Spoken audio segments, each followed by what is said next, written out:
Take this job and shove it.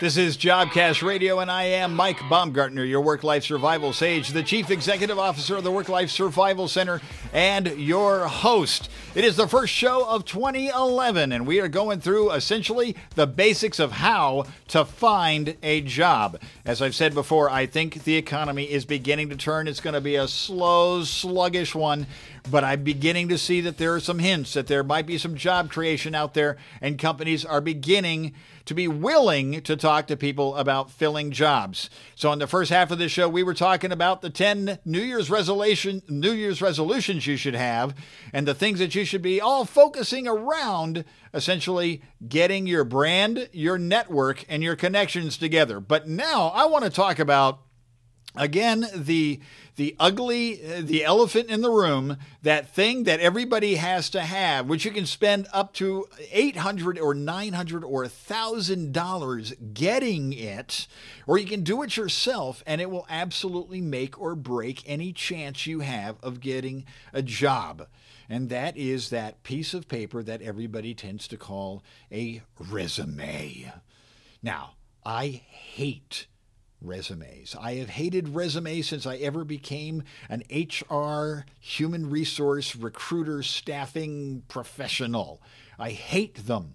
I despise them because I have seen good, brilliant people not get hired because they used the wrong word to.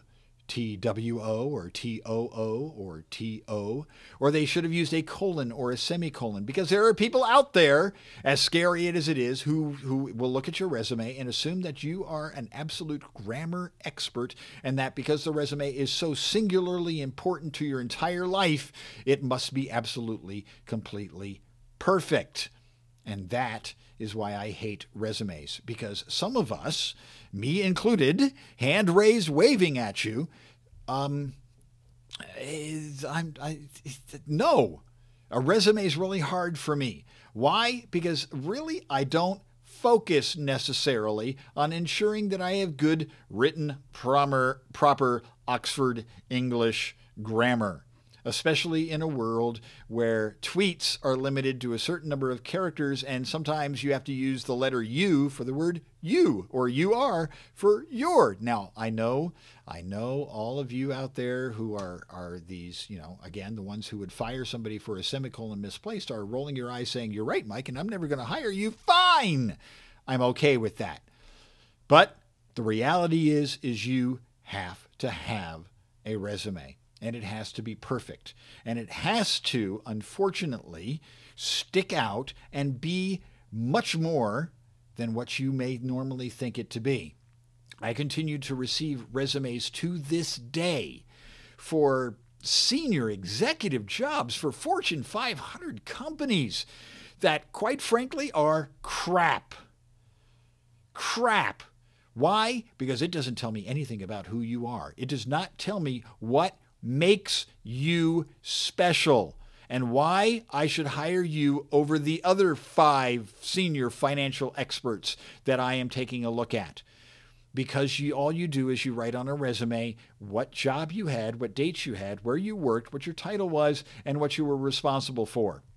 Well, that's great, because that resume is going to look exactly like the person who replaced you or the person who you replaced in your last job.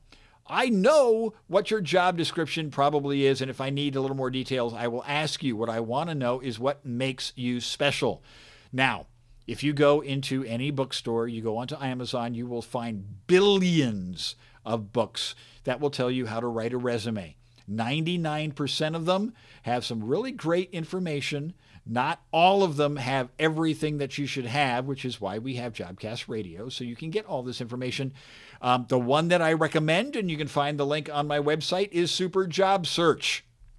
And if you are interested in that book, the great thing about that book is it will take you step by step through the process.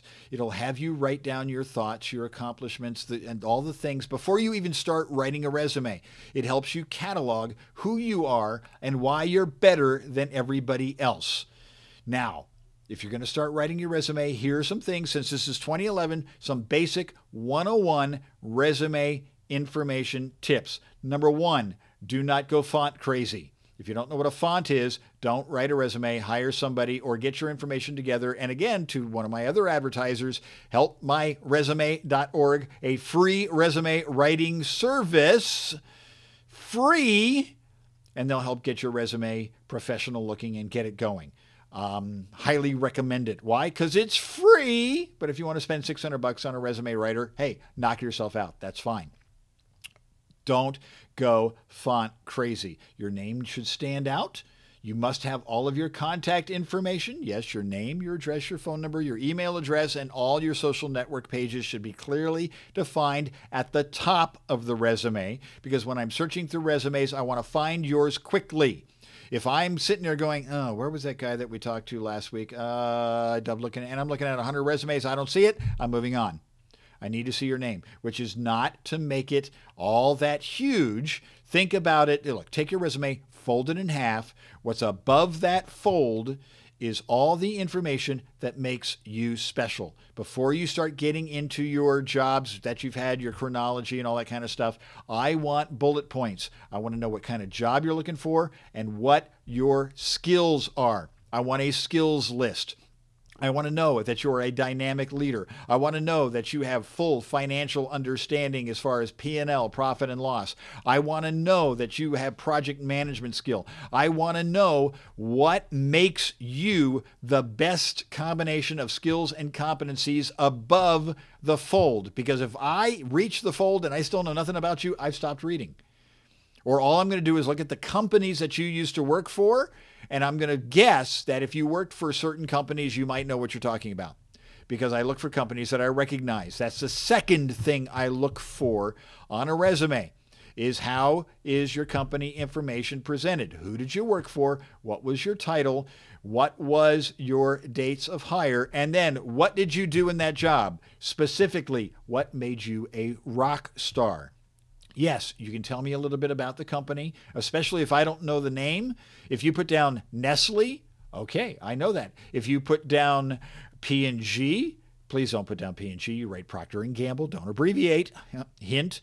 I'm going to know. I'm going to know who that company it is, and I'm going to dive a little bit more into it. But if it's some company like Intersil, or it's some company like Bob's Automotive, I may not recognize the company name. So tell me, how big are they? What is their revenue? How many employees? Who did I report to? Comes in very, very handy.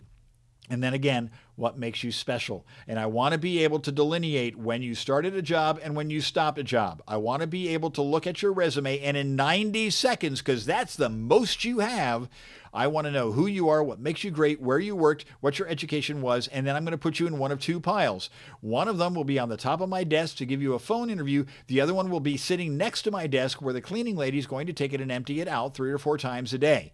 You have 90 seconds on your resume to get my attention and tell me that you meet the criteria for the job. If that frightens you, good. It should. Yes, it drives me crazy that people will take 90 seconds to determine the fate of your life. But that is the reality of it. If I could change it, I would. In fact, your resume must be clear. Don't go crazy on bold, underlined. Don't get into funky scripts or italics, because odds are my resume is not even going to be looked at by a human before it's looked at by a computer, because you're probably going to have to submit it through an applicant tracking system. Now, remember the strategies. Go back to past episodes of Jobcast Radio, and we'll talk a little bit about that. Have a couple of copies of your resume, one that a computer will read and love, and then one a person will read and love. And make sure you have both, and make sure you send out both at the same time. I want to see your name. I want to know what your skills are. I want to see the chronology. Now, if you haven't been in the job market for a long year, for a lot of years, Google basically a skills-based resume, where basically your experience is just sort of bullet pointed at the end of it because you've only had 1 or 2 jobs and you've just gotten out of school. Highlight your school, your education, what you learned there. Again, what made you special. If you've been out of school for more than 10 years, put it at the bottom. Do not put references. Do not put the phrase references available on request. That tends to annoy me. I know references are available on request if I need it. Don't go putting things like that. Avoid buzzwords. Don't over buzzword your resume. I know that the computer's going to be searching for them, but if you start using catchphrases or things that everybody used a couple of years ago, you're going to look, again, like everybody else. Do not go funky. Do not go put your resume on a rectangle, on a diamond-shaped piece of paper or heart. Do not include a photograph. Do not get cutesy. And the number one thing I always tell, if you do not have a professional email address, well, if you don't have an email address, you're sunk. Professional email address, even more important. We'll be back. Take this job and shut it.